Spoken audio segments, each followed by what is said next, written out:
एक अमीर घर का लड़का है, पर वो बहुत बदतमीज है। वो घर में और घर के बाहर भी किसी से भी सीधे मुंह बात तक नहीं किया करता है। उसकी इस आदत से उसके घर के सभी लोग बहुत परेशान हैं। सभी ने उसको बहुत समझाने की कोशिश की, पर चंदर किसी की भी बात नहीं सुनता है। बेटा, अपनी जुबान पर कंट्रोल रखा करो। तुम किसी से भी बात करते हो तो कम से कम उसकी उम्र का तो लिहाज किया करो। आप मुझे मत बताइए कि मुझे क्या करना है और क्या नहीं। जाकर अपनी बेटी को समझाइए। कल को वो अपने ससुराल जाएगी तो उसे ज्यादा तमीज सिखाने की जरूरत है, ना कि मुझे। ये तुम कैसी बातें कर रहे हो बेटा? वो तुम्हारी बहन है। क्या मैंने और तुम्हारे पापा ने तुम्हें यही मैनर्स सिखाए हैं जो तुम हमारे साथ भी इस तरह की बातें करते हो? मैं किसी दूसरे से नहीं सीखता। मुझे जो सीखना होता है मैं खुद से ही सीख लेता हूँ। मुझे किसी की जरूरत नहीं है। चंदर की बातों से और उसके व्यवहार से सभी घर वाले इतने चिढ़ जाते हैं कि सभी लोग चंदर की शिकायत लेकर उसके पापा के पास जाते हैं, क्योंकि चंदर सिर्फ अपने पापा से ही डरता है। देखिए ना जी, ये चंदर तो सुधरने का नाम ही नहीं ले रहा है। दिन प्रतिदिन ये बिगड़ता ही जा रहा है। इसका कुछ कीजिए ना, नहीं तो ये पूरे गांव में हमारी नाक कटवा देगा। हाँ, मैंने भी इसके बारे में कुछ लोगों से सुना है कि ये आजकल बहुत मुंहफट हो गया है। पर मैंने सोचा कि बाहर के लोग हैं, इसीलिए मेरे बेटे को बदनाम करने के लिए कह रहे होंगे। पर अगर मेरे ही घर के लोग ऐसी बातें कर रहे हैं तो मुझे कुछ करना ही पड़ेगा। अगर आपको मेरी बात पर यकीन नहीं आ रहा है तो आप खुद ही देख लीजिए। मैं उसको आपके सामने लेकर आती हूँ। क्या हुआ?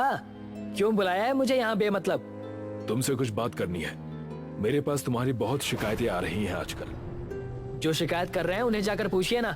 मेरा क्यों टाइम वेस्ट कर रहे हैं? बहुत बदतमीज हो गए हो तुम। पर गलती मेरी ही है कि मेरा बेटा इतना मुंहफट हो गया और मुझे इस बात की जरा भी खबर नहीं है। मैं जा रहा हूँ और अब मुझे डिस्टर्ब मत कीजिएगा। मैंने तुम्हें कुछ ज्यादा ही छूट दे रखी है। आज के बाद तुम्हारी पॉकेट मनी बंद। और हाँ, अब से तुम घर में ही रहोगे। बाहर जाकर तुम बहुत बिगड़ गए हो। चंदर अपने पापा की बात नहीं सुनता है और घर से जाने लगता है। अगर तुम घर से गए तो वापस मत आना। तुम्हारे लिए फिर इस घर में कोई जगह नहीं है। मैं अपनी जिंदगी अपने हिसाब से जी लूंगा। चंदर गुस्से में घर से तो निकल जाता है, पर अब उसको कुछ भी समझ नहीं आ रहा था कि वो कहाँ जाए। इसीलिए वो एक मोमो वाले के पास जाता है, जिससे अक्सर वो मोमोज खाया करता था। एक प्लेट मोमोज बना दे, भूख लगी है मुझे। भैया, अब तो कुछ ही मोमोज बचे हैं। एक प्लेट तो पूरा नहीं होगा। रात बहुत हो चुकी है, इसीलिए मैं दुकान बंद करने जा रहा था। तुम लोग भी ना, जाकर मेरे लिए कुछ पानी पूरी ले आ। चंदर के बोलने पर मोमोज वाला उसके लिए एक प्लेट पानी पूरी ले आता है और उसी प्लेट में कुछ बचे हुए मोमोज रख देता है। ये लीजिए भैया, पानी पूरी और मोमोज दोनों हैं इसमें। चंदर बुरे मन से उस प्लेट की तरफ देखता है। उसको भूख तो लगी है, पर उसको खाने का मन नहीं कर रहा है। ये बहुत खा लिया है मैंने पानी पूरी मोमोज। अब मुझे कुछ नया खाना है। ये खाकर तो मैं पक चुका हूँ। एक तो घर वालों की बकबक से मन भर गया और दूसरा ये सब खाकर। चंदर गुस्से में पानी पूरी के अंदर मोमोज भर देता है, जिससे मोमोज पानी पूरी के नमकीन पानी में घुल जाते हैं। ये ले, तू खा ले बेटा। क्या तू रोज रोज ये सब खा सकता है? आपने खुद ही मुझसे मोमोज मांगे और पानी पूरी लाने के लिए भी आपने ही कहा। अब आप मुझ पर कहाँ का गुस्सा निकाल रहे हैं? और ये खाने में क्या बुराई है? मोमोज वाला उस पानी पूरी के अंदर डाले हुए मोमोज को खाता है। उसको वो बहुत टेस्टी लगता है। ये तो आपने गुस्से गुस्से में कोई नई डिश बना दी। इसका टेस्ट तो बहुत ही अलग और अच्छा है। क्या सच कह रहा है? तब तो एक मैं भी ट्राई करूंगा। चंदर को भी उसका टेस्ट बहुत पसंद आता है। ये तो सच में बहुत टेस्टी है। मैं तो अब सभी मोमोज को पानी पूरी में डालकर ही खाऊंगा। चंदर इसी तरह से सारे मोमोज को पानी पूरी के अंदर डालकर खाता है। ठीक है भैया, अब चले जाइए। वैसे भी मैं अब दुकान बंद करने वाला हूँ। ऐसा है कि मुझे घर से निकाल दिया गया है। अब मैं भी यहीं तेरे साथ रहूंगा।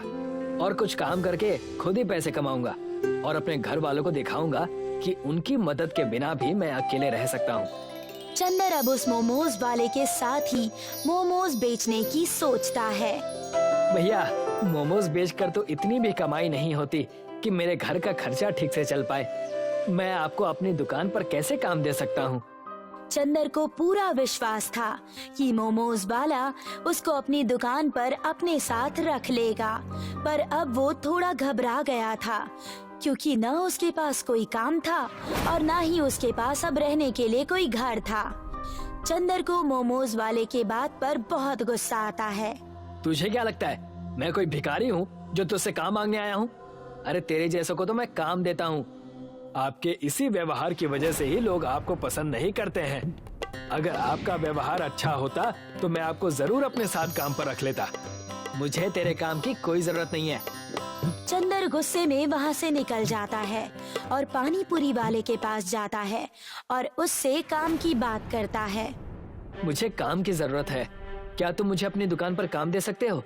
मेरी तो छोटी सी दुकान है भैया, मैं आपको कैसे काम पर रख सकता हूँ?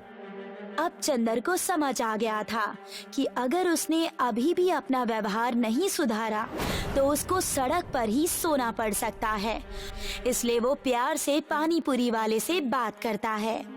देखो, मेरे पास एक आइडिया है जिससे हम लोग मिलकर बहुत सारे पैसे कमा सकते हैं, पर उसके लिए तुम्हें मेरे साथ मिलकर काम करना होगा। अगर हम साथ में मिलकर ज्यादा पैसे कमा सकते हैं तो मुझे कोई दिक्कत नहीं है। अब पानी पूरी वाला तो साथ में काम करने के लिए तैयार हो गया था, पर अभी भी चंदर को मोमोज वाले की भी जरूरत थी। इसलिए वो अपना गुस्सा शांत करके मोमोज वाले के पास जाता है और उसे सॉरी कहता है। मुझे माफ कर दो भाई, मैंने तुम्हारे साथ गलत ढंग से और गुस्से में बात की, पर आज से मैं कभी भी ऐसा नहीं करूंगा। और अगर तुम चाहते हो तो हम मिलकर साथ में काम करके ज्यादा पैसे कमा सकते हैं। कोई बात नहीं भैया, लेकिन जिस काम की आप बात कर रहे हैं वो काम है क्या? मैं सोच रहा हूँ कि हम मोमोज को पानी पूरी के अंदर डालकर बेचेंगे। उसका टेस्ट लोगों को बहुत पसंद आएगा और हम तीनों लोग मिलकर अच्छे पैसे कमा सकते हैं। हाँ, ये बहुत अच्छा आइडिया है, पर पहले हमें बहुत सारी पानी पूरी खरीदनी पड़ेगी।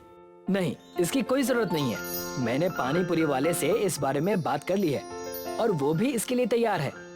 तब तो शुभ काम में देरी कैसी, हम तीनों लोग कल सुबह से ही ये काम शुरू कर देंगे। चंदर आज मोमोज वाले के साथ उसकी दुकान पर ही सो जाता है और सुबह उठकर दोनों लोग मिलकर मोमोज बनाते हैं।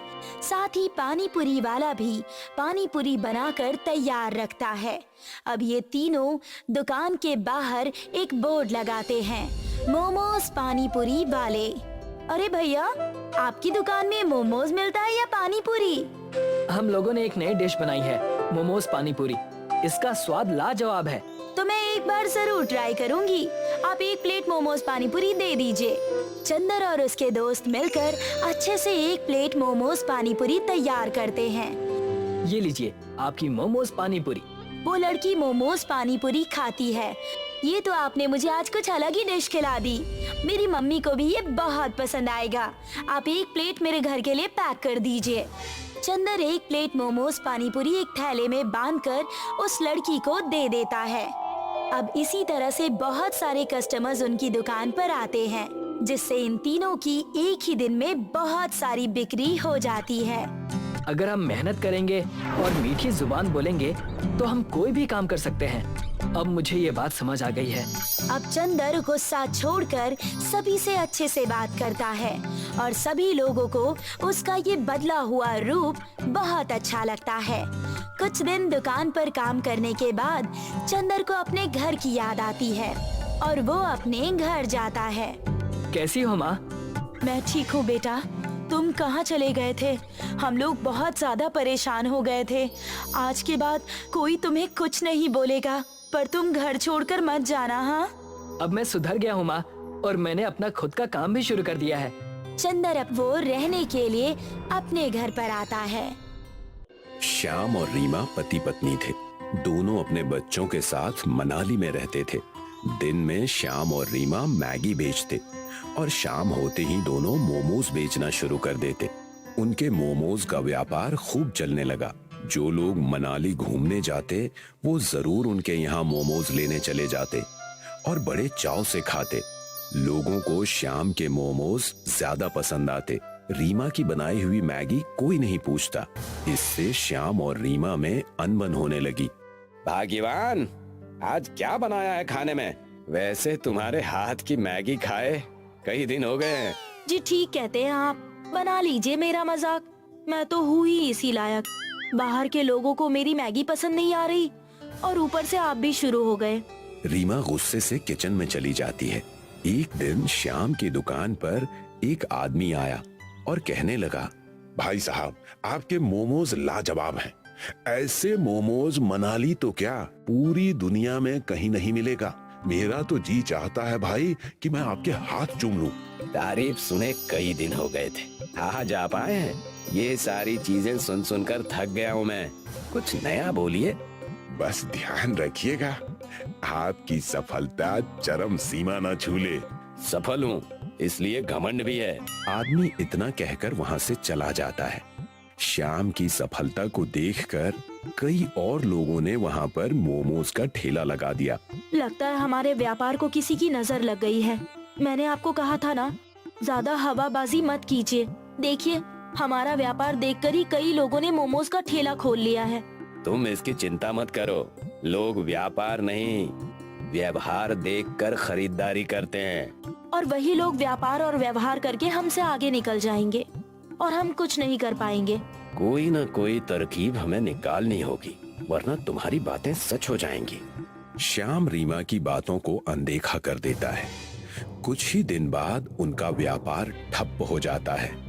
श्याम इस बात से चिंतित हो जाता है। एक दिन बाजार से श्याम व्यापार के सामान ला रहा था, तब उसका एक्सीडेंट हो गया और उसे चोट लग गई। जख्म गहरे होने के कारण डॉक्टर ने बोला कि श्याम को 3 महीने तक आराम करना है। आपको इनका ज्यादा ख्याल रखना होगा। इनसे कहिए पहले की तरह काम ना करें, आराम करें। श्याम काम ना कर पाने के कारण दुखी हो जाता है और घर की तकलीफ देखकर रीमा से कहता है, ये कैसा समय आ गया है हमारे जीवन में। मैं तुम्हारी मदद नहीं कर सकता। तुम अकेले ये सब कैसे देखोगी? इस वक्त मैं परिवार की मदद ना करने की वजह से सच में बहुत दुखी हूँ। आप घर की चिंता मत कीजिए। मैंने बच्चों को छुट्टी मनाने मायके भेज दिया है। कुछ दिन मैं आपका ख्याल रख के घर चला लूंगी। काश मैं भी तुम्हारी मदद कर पाता। रीमा ने अपना व्यापार फिर से शुरू कर दिया। श्याम की मदद ना मिलने की वजह से वो सिर्फ मैगी ही बनाकर बेच पाती और ठीक ठाक व्यापार हो जाता।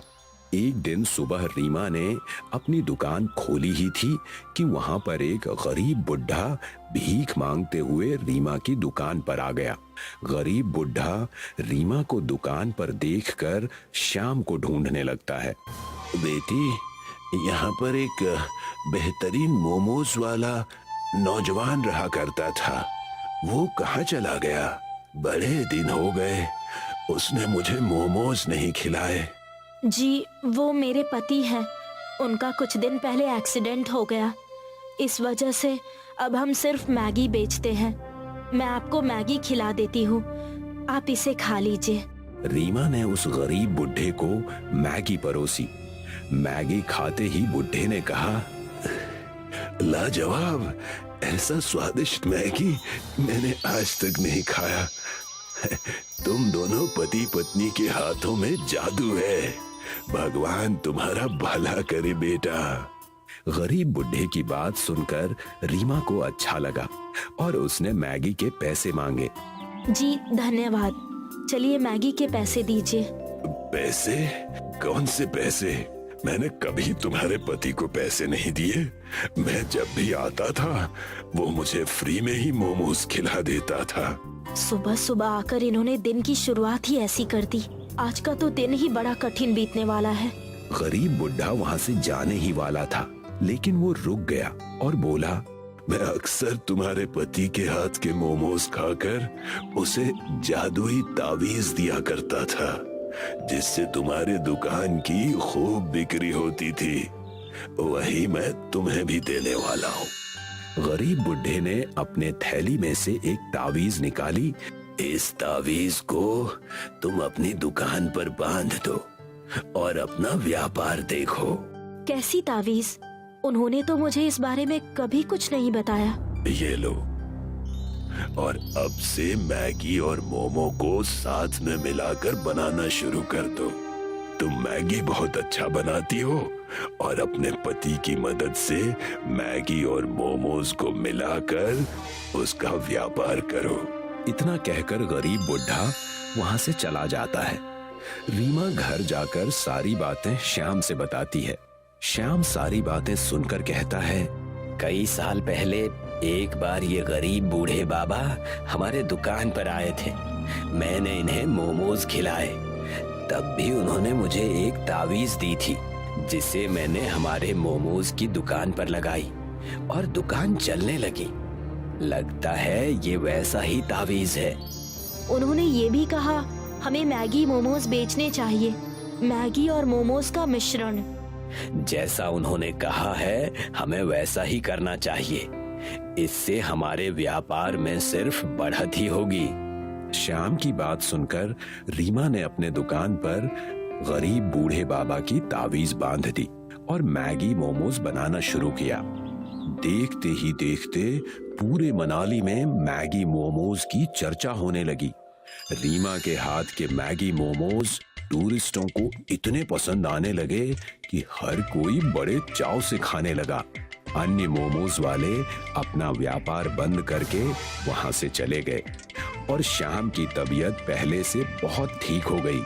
अब से मैं भी तुम्हारा हाथ बटाऊंगा, हमारा व्यापार और चलने लगेगा। हमारे मैगी मोमोज अब सबको पसंद आने लगे हैं। क्यों ना हम अपना व्यापार हाथ गाड़ी से एक कैंटीन में बदल लें और तरह तरह के मैगी मोमोज बनाकर बेचें। इससे हमारा मुनाफा होगा। कैंटीन ही नहीं, बल्कि अब हम मोमोज की पूरी फैक्ट्री खोल देंगे। तुमने पूरा परिवार बखूबी संभाल लिया, मेरे ना होने के बावजूद। इससे ज्यादा गर्व मुझे कभी नहीं हो सकता। श्याम और रीमा ने एक बड़ी सी मोमोज की कैंटीन खोल दी। उनका व्यापार पहले से 2 गुना ज्यादा चलने लगा और वो खुशी खुशी अपने परिवार के साथ फिर से रहने लगे। हस्तिनगर नाम का एक गांव था। वहाँ कमलेश एक कपड़े के मिल में काम किया करता था। उसकी पत्नी विभा लोगों के घरों में काम करके थोड़े पैसे बचा लिया करती थी और अपने बच्चों को स्कूल में अच्छी शिक्षा दिलाने की पूरी कोशिश करते। कमलेश का बचपन से ही एक सपना था कि बड़े होकर वो खुद व्यापार करे, लेकिन व्यापार करने के लिए उसके पास पैसे नहीं होते थे। जब भी थोड़े पैसे कमलेश जमा कर लेता, कमलेश उन पैसों से शराब पी लेता। कमलेश की शराब की लत की वजह से उसकी पत्नी और बच्चे दोनों बहुत परेशान रहते थे। कमलेश मिल में काम करके जितने पैसे कमाता, सारे ही वो नशे में खर्च कर देता। एक दिन, आपको अपने नशे की आदत सुधारनी होगी। हमारे बच्चे अब बड़े हो गए हैं, इस चीज का उनके ऊपर बहुत गलत असर पड़ता है। नशा तो मैंने पिछले 1 हफ्ते से नहीं किया है। मैं भी यही चाहता हूँ कि हमारा बेटा बड़ा होकर बहुत बड़ा आदमी बने। जैसे नशा छोड़ दिया है, वैसे ही कोई अच्छा सा काम भी ढूंढ लीजिए। मैंने कपड़े के मिल पर रहकर लोगों से अच्छा व्यवहार बना लिया है। मैं जो भी व्यापार शुरू करूंगा, वो मेरे व्यवहार से ही चलने लगेगा। लेकिन आप ऐसा करेंगे क्या जिससे हमारा व्यापार चलने लगे? इससे पहले आप फिर से नशा करना शुरू कर दें, मैं चाहती हूँ कि आप एक बार मेरे तांत्रिक मौसा जी से मिल लीजिए। विभा अपने पति कमलेश को अपने मौसा तांत्रिक के पास लेकर जाती है ताकि कमलेश फिर से नशा ना करे। कमलेश अपने बच्चे की भलाई और परिवार के भविष्य के लिए विभा की बात मान जाता है। मौसा जी, ये है मेरे पति। इनके बारे में ही मैंने आपसे बात की थी। इन्हें ही नशे से मुक्त करना है। ओम ह्रीं क्लीं बागर बोल बागर बोल बागर बोल। हाँ विभा बेटा, मैं तुम्हारी सारी तकलीफ जानता हूँ। कमलेश को मैं ठीक कर दूंगा। लेकिन मैं पिछले कई हफ्तों से कोई नशा नहीं कर रहा हूँ। मुझे यहाँ से जाने दो। अब मैं कभी नशा नहीं करूँगा। मैंने पहले से ही हमारे परिवार के भविष्य के बारे में सोच लिया है। मैं तुम्हें कुछ नहीं कर रहा हूँ, तुम्हारी भलाई के लिए ही कह रहा हूँ। नशा और नाश में केवल आ मात्रा का फर्क है। नशा करने लगोगे तो नाश हो जाएगा। वैसे तुम किस चीज का व्यापार करने के बारे में सोच रहे हो? मैं डोसे का व्यापार करने की सोच रहा हूँ। मैं डोसा बहुत अच्छा बनाता हूँ और मैं एक गाड़ी लेकर डोसा बनाकर बेचूंगा। ये सच कह रहे हैं मौसा जी, ये डोसा सच में बहुत अच्छा बनाते हैं और पिछले कुछ हफ्तों से ये नशा भी नहीं कर रहे हैं। आप बस हमारी पैसों से मदद कर दीजिए। मैं डोसा बनाने में इनका हाथ बटाऊंगी और इनके साथ व्यापार करूंगी। तांत्रिक उन्हें कुछ पैसे देते हैं और दूसरे ही दिन उन पैसों की मदद से वो डोसे की दुकान खोल लेते हैं। लेकिन जैसा कमलेश और विभा ने सोचा था वैसा नहीं हुआ। कमलेश की डोसे की दुकान बिल्कुल भी नहीं चली। मौसा जी के दिए हुए पैसे बस खत्म ही होने वाले हैं। ज्यादा समय नहीं है हमारे पास, वरना आपको फिर से मजबूरी में कपड़ों के मिल में जाकर काम करना होगा। भाग्यवान, मैं कोशिश तो कर रहा हूँ, कोई कसर नहीं छोड़ रहा। पता नहीं फिर भी हमारा व्यापार क्यों नहीं चल रहा। हम दोनों से ही शायद कुछ गलती हो रही है। हम एक दिन और डोसे की दुकान लगा कर देखेंगे। अगर व्यापार हुआ तो हम आगे काम करेंगे, वरना हम मौसा जी से जाकर उपाय मांगेंगे। जैसा तुम कहो भाग्यवान। तुम और तुम्हारे मौसा जी तांत्रिक कम, बंदर और मदारी का खेल दिखाने वाले ज्यादा लगते हैं। चुप रहिए और कल की तैयारी कीजिए।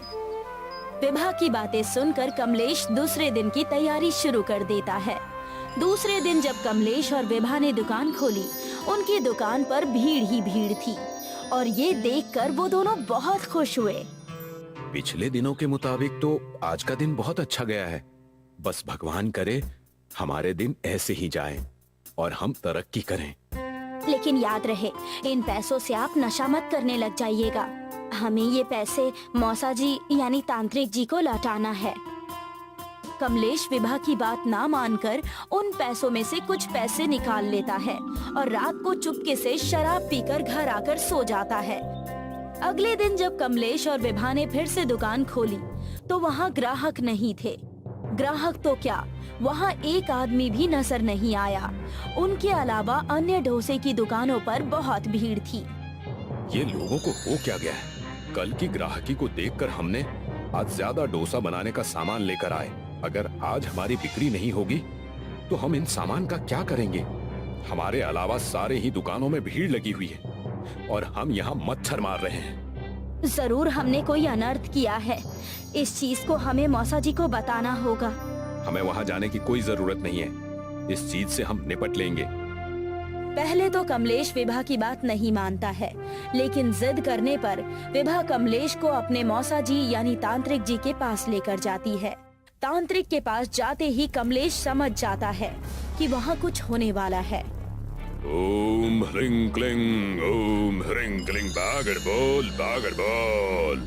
मैं सब जानता हूँ तुम दोनों यहाँ क्यों आए हो। विभा, तुम अपनी परेशानी अपने साथ लेकर आई हो। मैं परेशानी साथ लेकर आई हूँ? मैं कुछ समझी नहीं। तांत्रिक की बात सुनकर कमलेश मुंह छुपाने लगा।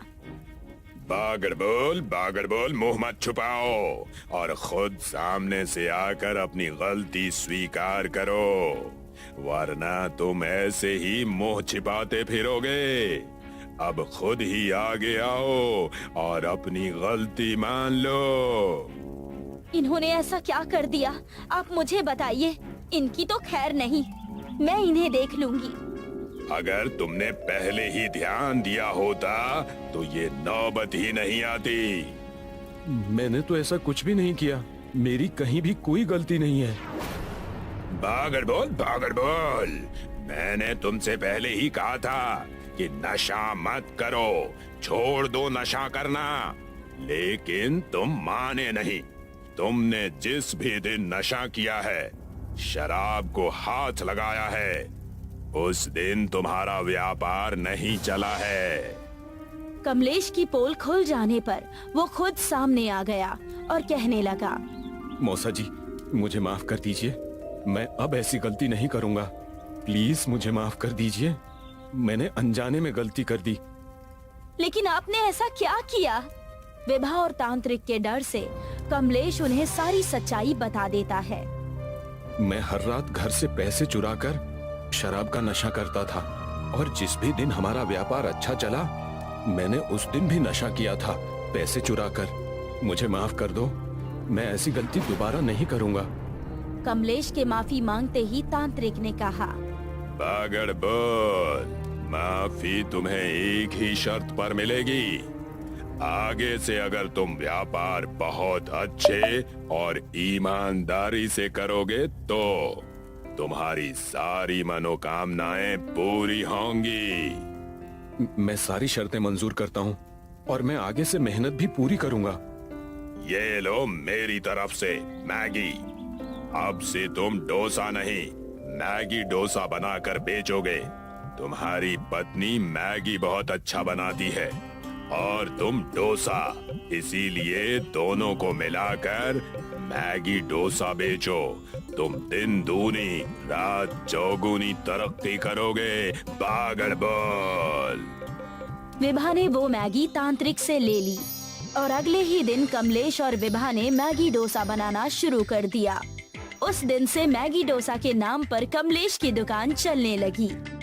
कमलेश और विभा का मैगी डोसा चल पड़ा और उन्हें इतना मुनाफा हुआ कि उन्होंने कुछ ही दिनों में 3 दुकानें और खोल ली और कुछ लोगों को काम पर भी रख लिया।